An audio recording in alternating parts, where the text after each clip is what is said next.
Hello, good morning. Today we're going to cover the activity about the summary of the things that we have talked about the previous days. This is again about the lesson one in physical geology, unit one, which is dealing with the types of rocks and how they are formed. So in this presentation that I will share with you, this will show us a slide presentation, and you're just gonna go ahead and fill up the entire um,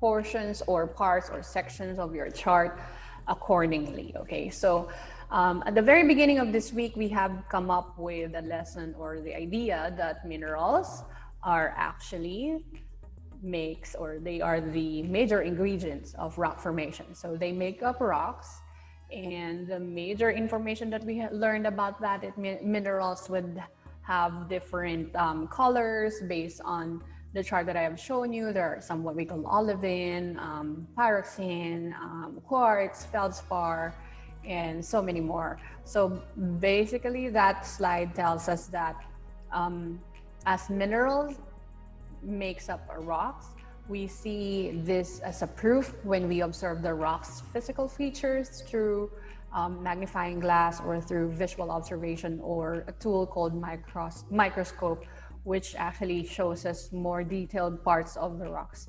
So the major essential question that we have to actually understand is that how do rocks are made? So what is the process of their formation? And there's a lot of process that we're going to talk about in the succeeding days, but we went ahead and begin with the process of how rocks are or how igneous rocks are made, and that is through the cooling process or the process called crystallization. In this part of the lesson this week, I have mentioned that igneous rock could come from magma or lava. Okay, so magma are molten rocks found inside the volcano, while lava are molten rocks found outside the volcano. Eventually, both of them cools down and solidify, and this solidification or cooling down would make up or would produce a solid matter called crystals. So crystals would have varying sizes, such as large, small, or microscopic size. When the lava cools down, or when the magma cools down rather, it eventually forms a type of igneous rock called intrusive igneous rocks. One of the distinctive information about intrusive igneous rocks is that they are composed of large crystals and they cool down slowly. So the rate of their cooling is very slow. In that line of information, expert calls this as plutonic rocks, simply because they are found inside the volcano. The next type of igneous rock is what we call extrusive. Extrusive igneous rocks are from the cooled and solidified lava. So solidified lava cools down very fast, and when they do that, they eventually appear to have tiny to none, or tiny crystal or small crystal to none at all.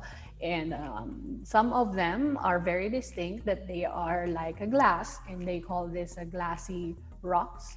And this is because they are found outside the volcano, making them able to cool very fast.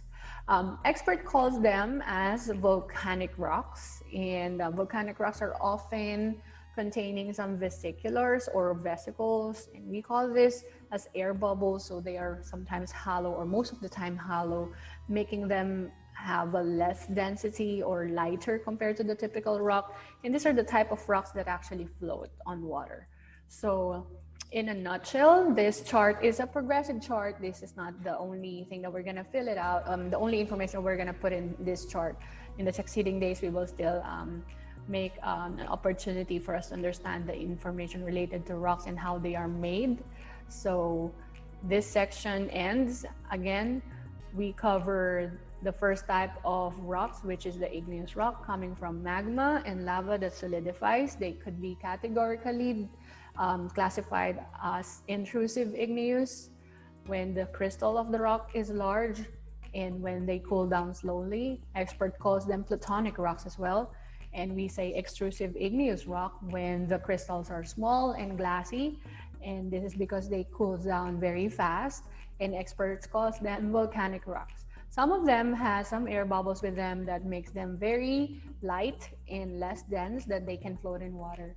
An example of these types of rocks are pumice or pumice. Okay, so that ends the conversation and the Thursday task. I hope you get a chance to complete your work. And don't forget to check in today. Despite of the remote schedule day, you are encouraged to make sure that your work is turned in and that your attendance is filled out. So that's it, and have a well-rested remote schedule.